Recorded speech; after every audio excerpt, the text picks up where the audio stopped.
નમસ્કાર નમસ્કાર નમસ્કાર વાલા વિદ્યાર્થી મિત્રો, કેમ છો? મજામાં છો ને વિદ્યાર્થી મિત્રો? આજે આપણે પ્રકરણ 4 દ્વિઘાત સમીકરણ છે એની અંદર ઉદાહરણ 5 અને 6 શીખીશું. દ્વિઘાત સમીકરણ 3x વર્ગ ઓછા 2 વર્ગમૂળ 6x વત્તા 2 બરાબર 0 ના બીજ શોધો. સૌપ્રથમ આ સમીકરણ છે એને એમને એમ લખી દઈએ. 3x વર્ગ માઈનસ 2 વર્ગમૂળમાં 6x વત્તા 2 બરાબર 0. ચલો અહીંયા પણ આપણે પ્રથમ પદ અને અંતિમ પદનો પહેલા ગુણાકાર કરીશું. +3 ગુણ્યા +2 એટલે +6. 3 દુ 6 +6. પ્રથમ પદ અને અંતિમ પદનો ગુણાકાર +6 મળે એટલે કે અહીંયા સરવાળાનું ચિહ્ન છે. તો એનો મતલબ એ થયો કે 6 ના એવા બે અવયવ પડે જેના સરવાળાથી વચ્ચેનું પદ મળે. તો 6 ના એવા બે કયા અવયવ છે જેનો સરવાળો -2 વર્ગમૂળમાં 6 થાય? ચિહ્ન સાથે વિચારો.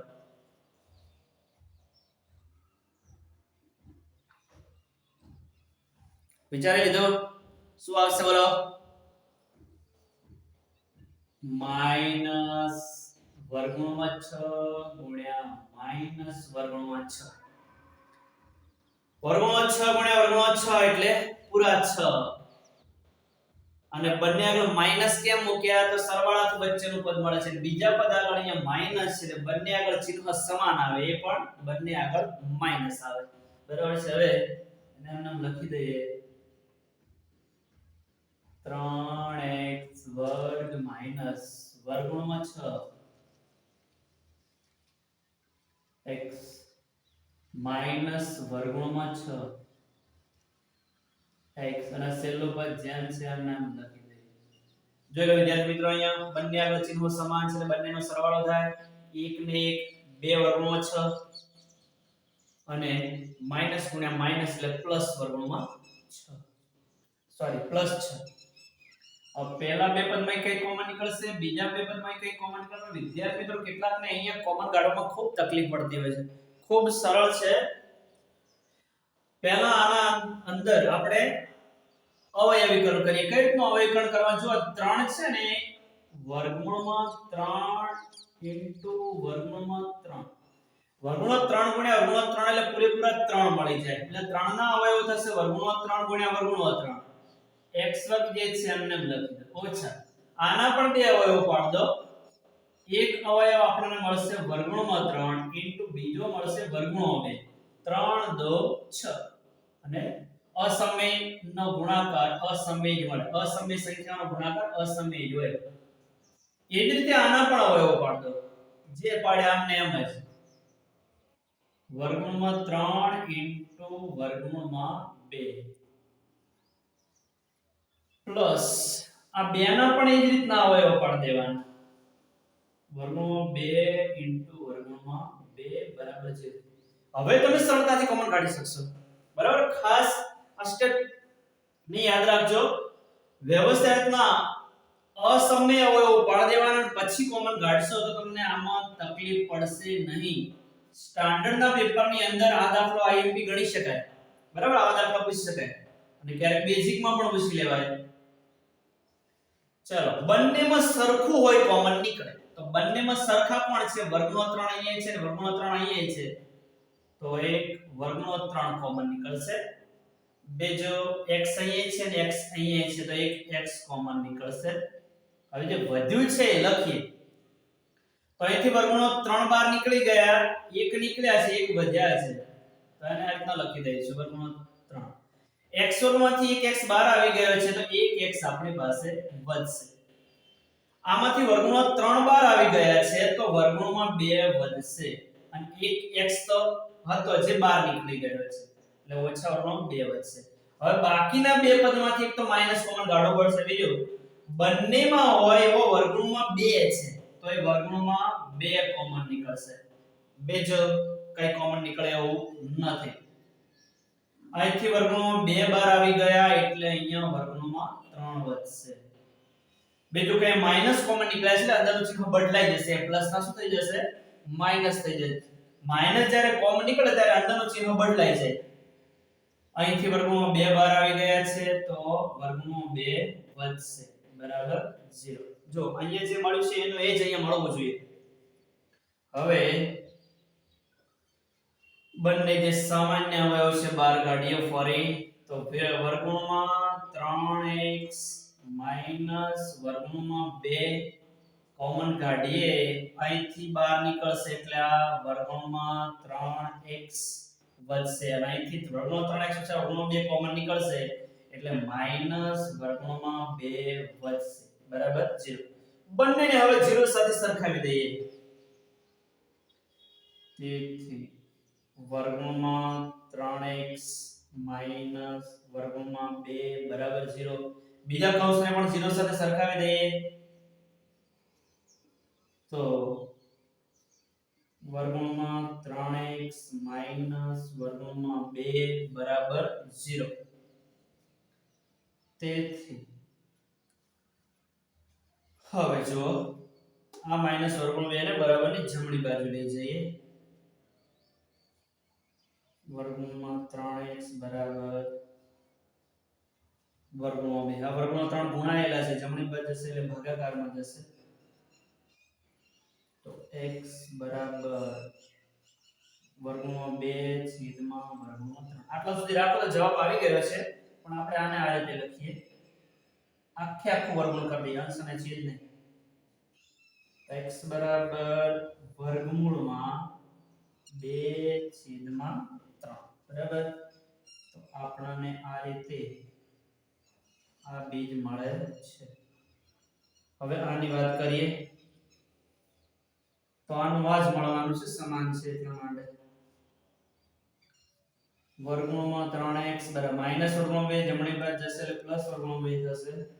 વર્ગમૂળ 3 એ ગુણાકારમાં છે જમણી બાજુ એટલે ભાગાકારમાં જશે તો x બરાબર વર્ગમૂળ 2 છેદમાં વર્ગમૂળ 3 મળશે. ફરી આને પણ આખું વર્ગમૂળ આપી દઈએ.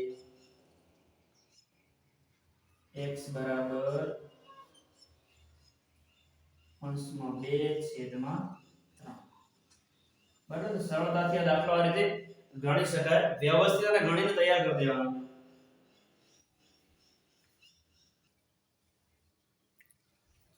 ઉદાહરણ 6 એક પ્રાર્થના ખંડનું ક્ષેત્રફળ 300 મીટર વર્ગ છે તથા તેની લંબાઈ તેની પહોળાઈના બમણાથી 1 મીટર વધારે છે.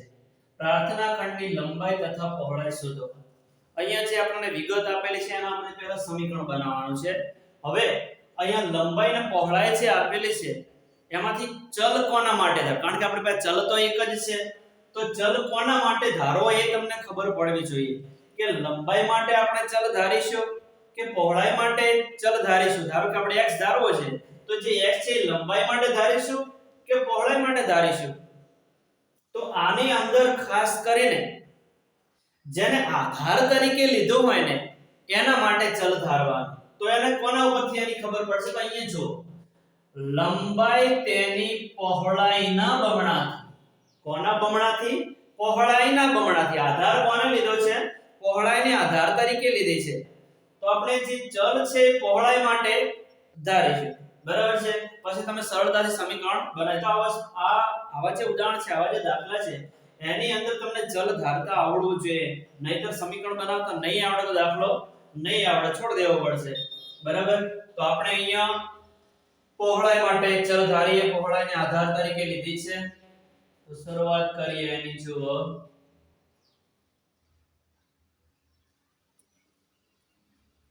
ધારો કે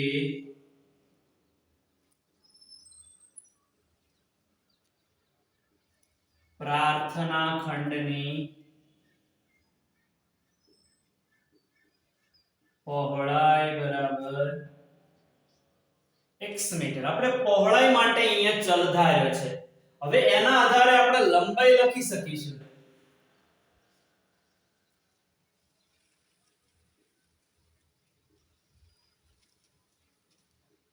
લંબાઈ બરાબર શું કહ્યું છે? લંબાઈ તેની પહોળાઈના બમણાથી. તો પહોળાઈ કેટલી ધારી હતી?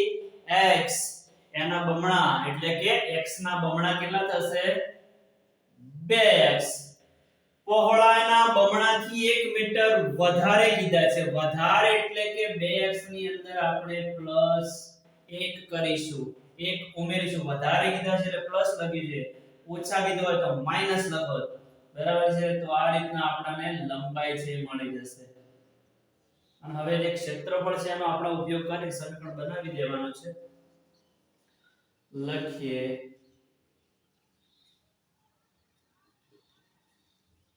લંબચોરસ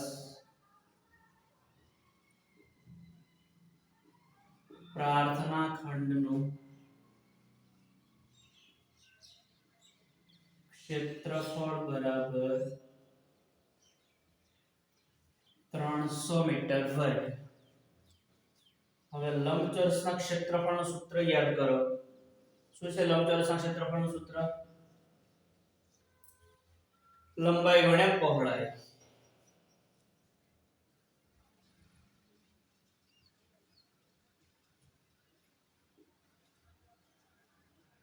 બરાબર 300 મીટર વર્ગ. હવે મીટર વર્ગ નહીં લખીએ તો ચાલશે.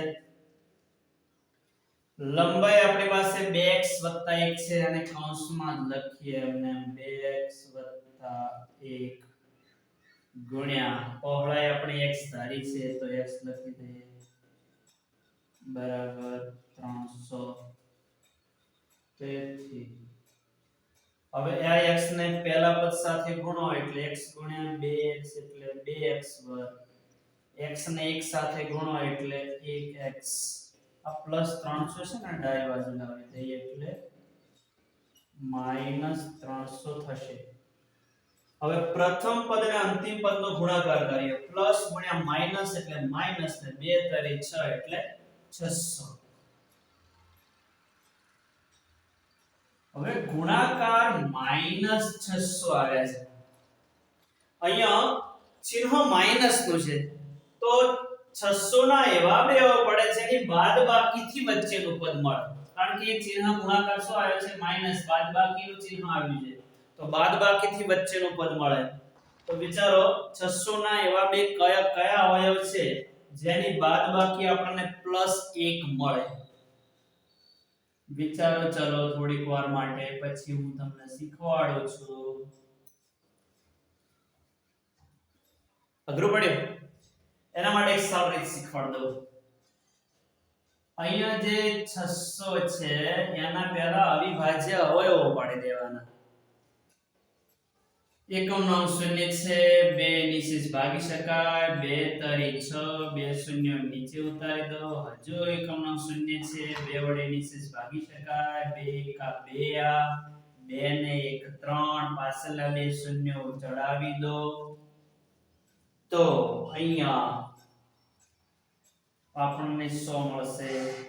સોરી 2 પંચા 10 અને 0 150 300. આગળ હજુ એકમ નો શૂન્ય છે, 2 ભાગ ચાલશે. 2 સીતા 14, 14 ને 1 15, પાછળની શૂન્ય જોઈન કરો એટલે 10 થયા. 2 પંચા 10. હવે એકમ નો 5 આવી ગયો છે, 2 ભાગ નહીં ચાલે તો 2 પછી 3 નીચે આવે. એના માટે અંકોનો સરવાળો કરતા હતા આપણે. 7 ને 5 12, 3 ના ઘડિયામાં 12 આવે એટલે 3 ભાગ ચાલશે. 3 દુ 6, 6 માં 1 ઉમેરો ત્યારે 7 થાય. 5 જોડો પાછળ જોઈન્ટ કરી દો. 3 નો ઘડિયો 15 આવે ત્યાં સુધી બોલો. 3 પંચા 15. હવે 2 ને 5 7, 3 ના ઘડિયામાં 7 ના આવે, 3 ભાગ નહીં ચાલે. એકમનો 5 છે, 5 ભાગ ચાલશે. 5 25, ફરી 5 ભાગ ચાલશે. 5 એકા 5. હવે આ જે અવિભાજ્ય અવયવો મળ્યા છે એના એવા બે જૂથ બનાવો જેનો ગુણાકાર 600 થાય અને બાદબાકી આપણને 1 મળે. ચલો બનાવો જૂથડો. હવે તો આવડે ને. આ જે અવિભાજ્ય મળ્યા છે, 3 બગડા, 1 તગડો અને 2 પાંચડા, એના એવા બે જૂથ બનાવો જેનો ગુણાકાર તો 600 થાય છે પણ બાદબાકી એવી 1 મળે ને એવા બે જૂથ બનાવો. આવડે? જોઈ લો. 2 દુ 4 દુ 8 તરી 24. આનો ગુણાકાર કેટલો મળશે? 24. અને આ બે પોચડાનો ગુણાકાર કેટલો મળશે? 25. બરાબર 25 ગુણ્યા 24 એટલે 600 તો મળી જ જાય અને 25 માંથી 24 જાય તો 1. ચલો હવે વાત રહી ચિહ્નોની. ચિહ્નો કયા મૂકવા આવડે જ છે આપણને, હમણાં આગળના ઉદાહરણ ગણ્યા. બરાબર છે. જ્યારે બાદબાકી થી વચ્ચેનું પદ મળતું હોય ત્યારે ચિહ્નો જુદા જુદા હોય. તો કયું ચિહ્ન હશે? મોટા અવયવને કયું ચિહ્ન આપવું? તો બીજા પદ આગળ અહીંયા પ્લસ છે તો 25 ને આપણે પ્લસ રાખીશું અને બાકી વધારે એને માઈનસ રાખીશું. બરાબર. તો આ રીતે સરળતાથી આપણે આના અવયવો પાડી અને વચ્ચેનું પદ છે ને મેળવી શકીએ. ચલો બે x વર્ગ નામ લખી દો. +25 છે એની પાછળ x લગાવો. +25x 24 પાછળ x લગાવો -24x. આ -300 છે ને છેલ્લે એમને એમ લખી દો બરાબર 0. તેથી ચલો પહેલા બે પદમાંથી શું કોમન નીકળશે?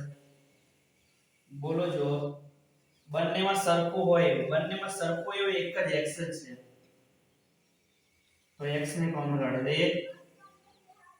એક x કોમન કાઢ્યો તો અહીં એક 2 વધશે, x માંથી એક x બહાર આવી ગયા એટલે એક x વધશે, આમાંથી એક x બહાર આવી ગયા એટલે 25 વધશે. ઓકે ચલો આ બંનેમાંથી શું કોમન નીકળશે? બોલો બંનેમાંથી શું કોમન નીકળે? વિચારો છો.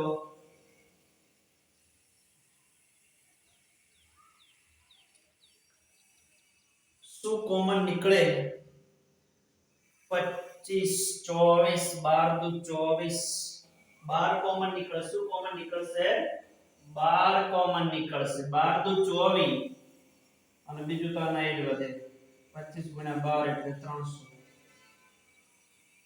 12 કોમન નીકળશે. 12 નો ઘડિયો 24 આવે ત્યાં સુધી બોલો. 12 દુ 24 x નામ લખી દઈએ. જો માઈનસ કોમન કાઢી એટલે માઈનસ નો શું થઈ જશે? પ્લસ. અને આના આ જ વધે 25 બરાબર 0. 12 દુ 24 24 30 સપ્લિમેન્ટ 60 12 5 60. ઓકે ચલો. તેથી 2x 25 કોમન નીકળે તો અહીંયા x વધશે. 2x 25 કોમન કાઢ્યા એટલે અહીંયા વધશે -12 બરાબર 0. હવે બંનેને આપણે 0 સાથે સરખાવી દઈએ. બંને જે કૌંસ મળ્યા છે એને 0 સાથે સરખાવી દઈએ એટલે આપણને અહીંયા x ની કિંમત જે છે ને એ મળી જશે. ચાલો ત્યારે આગળ વધીએ. અહીંયા 2x 25 બરાબર 0 અથવા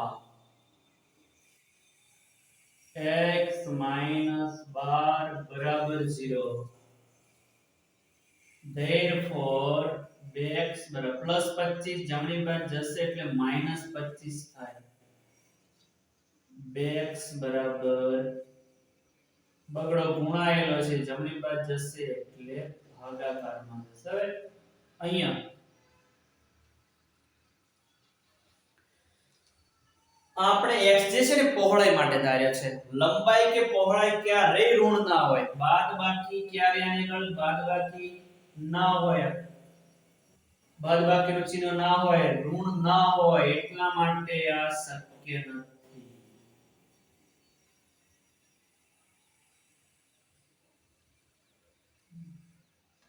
તેથી -12 જમણી બાજુ જાય તો +12 મળે. આ શક્ય છે, ધન મળ્યું છે એટલા માટે. આ ઋણ મળ્યું હતું એટલા માટે અશક્ય હતું. બરાબર છે? કારણ કે લંબાઈ જે છે, અંતર જે છે ને એ અણઋણ હોય, શૂન્ય હોય અથવા ધન હોય, ક્યારે ઋણ ના હોય. તો છેલ્લે લખી દઈશું તેથી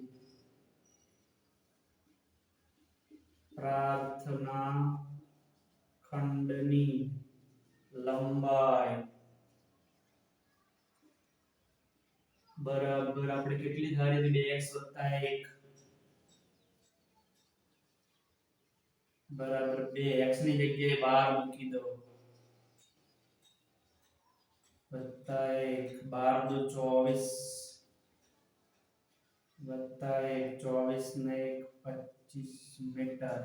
તો લંબાઈ 25 મીટર અને પહોળાઈ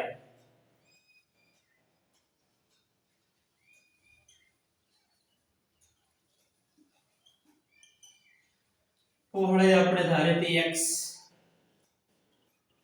અને x બરાબર કેટલા છે 12. x ની એ જ આપણી પહોળાઈ છે, તો પહોળાઈ આવશે અહીંયા આપણને 12 મીટર. બરાબર આવડી જાય ને વિદ્યાર્થી મિત્રો? હજુ તમે મારી ચેનલને સબસ્ક્રાઇબ ના કરી હોય તો સબસ્ક્રાઇબ કરી દેજો. Thank you very much. ખૂબ ખૂબ ધન્યવાદ. જય મા સરસ્વતી.